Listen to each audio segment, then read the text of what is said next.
মসজিদ পর্যন্ত তোমাদের থেকে নিরাপত্তা নেই। বুঝলাম তোমাদের মাজার ভালো লাগে না, বুঝলাম তোমরা বিরোধিতা করো, স্বাভাবিক। বুঝলাম মিলাদুন নবী তোমাদের ভালো লাগে না, বিরোধিতা করো, স্বাভাবিক। কিন্তু মসজিদটা আল্লাহর ঘর, মসজিদ এখানে ওয়াহাবি নাই, সুন্নি নাই, এটা আল্লাহর ঘর। কথা বলেন ঠিক না বেটে? বড় করে বলেন না। আজকাল তোমাদের হাত থেকে মিলাদুন নবী এবং আল্লাহর ওলিদের মাজার নয় নয়, শুধু আল্লাহর ঘর মসজিদ পর্যন্ত তোমাদের থেকে নিরাপদ নেই, নিরাপদ নেই। তোমরা কি রকম মুসলমান? আমরা কোরআন হাদিস থেকে বের করেছি স্টাডি করে 61 হিজরিতে ময়দানে কারবালায় আওলাদে রাসূলকে সপরিবারে শহীদ করে দিয়ে মদিনা শরীফে ইয়াজিদ তার বাহিনী পাঠিয়েছিল।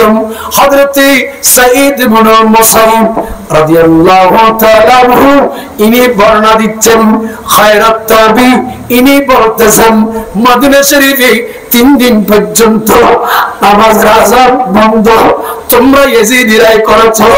মসজিদে নববী শরীফে আযান 3 দিন বন্ধ ছিল, ইকামত 3 দিন বন্ধ ছিল, জামাত 3 দিন বন্ধ ছিল। নয় নয়, গরু গাদা খচ্চর বাদে মসজিদে নববী শরীফে পবিত্রতা নষ্ট করে দিয়েছো। ইয়েজিদিরা যা মসজিদে নববী শরীফে হামলা করেছিল ওই যুগে একই গোষ্ঠী একই বীজ ইয়াজিদের দোসররা গত 2 দিন আগে জুমার দিনে বাইতুল মুকাররম মসজিদকে একেবারে রক্তাক্ত করেছে, ভেঙে চুর চুর করেছে। ওরা কারা? একই মুদ্রার এপিঠ ওপিঠ, এরা হচ্ছে ইয়াজিদের দোসররা। ঠিক কি না বলে? তোরা কি নামাজ পড়বে? তোরা রেলে নামাজটা আব্দুল্লাহ বিন উবাই বিন সুলুল বলছে, এসব ঠিক না বেঠিক? বড়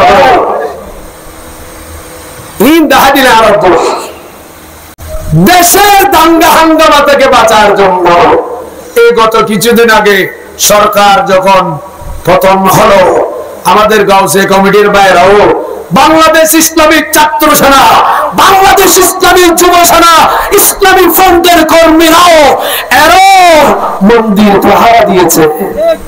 কথা বলে ঠিক না বেঠে? ওয়াহাবি মাদ্রাসা হাটাজারি একেবারে লাগানো, একেবারে লাগানো। হাটাজারি ওয়াহাবি মাদ্রাসার সাথে মঈনুল্লাহ মাদ্রাসার সাথে মসজিদ, মসজিদের সাথে লাগানো মন্দির, সেই মন্দিরও আপনারা পাহারা দিয়েছেন। ঠিক না বেটি? বড় করে বলেন। আচ্ছা, মন্দির পাহারা দিলে কি সওয়াব হবে না? কিয়ামত পর্যন্ত সময় দিলাম। মন্দির পাহারা দিচ্ছ দেশীয় দাঙ্গা হাঙ্গামা থেকে বাঁচার জন্য, হামলা থেকে, অশান্তি থেকে বাঁচার জন্য আপনারা আমরা সবাই মিলে আমাদের দেশে যারা অন্য ধর্মের মানুষ আছে তাদেরকে আমরা নিরাপত্তা দিচ্ছি। কেন? আমার নবী হাদিসে পাকের মধ্যে বলেছেন ওয়াহসিন ইলা জারিকা, আমার নবী বলেন আবু হুরায়রা তুমি তোমার প্রতিবেশীর সাথে সুন্দর ব্যবহার করো। ইয়া রাসূলুল্লাহ, আমি আমার প্রতিবেশীর সাথে সুন্দর ব্যবহার করলে আমার লাভ কি? আমার নবী বলেন তাকুন মুমিনান, প্রতিবেশীর সাথে সুন্দর ব্যবহার করলে তুমি মুমিন, তুমি মুমিন, তুমি মুসলমান। চিৎকার দিয়ে বলুন সুবহানাল্লাহ। প্রতিবেশী এটা কি হোক, মুসলমান হোক, প্রতিবেশী হিন্দু হোক, প্রতিবেশী জুম্মা হোক, প্রতিবেশী চাকমা হোক, প্রতিবেশী যে ধর্মের হোক, আমার নবী বলেন প্রতিবেশীর সাথে সুন্দর ব্যবহার করো, সুন্দর ব্যবহার করো।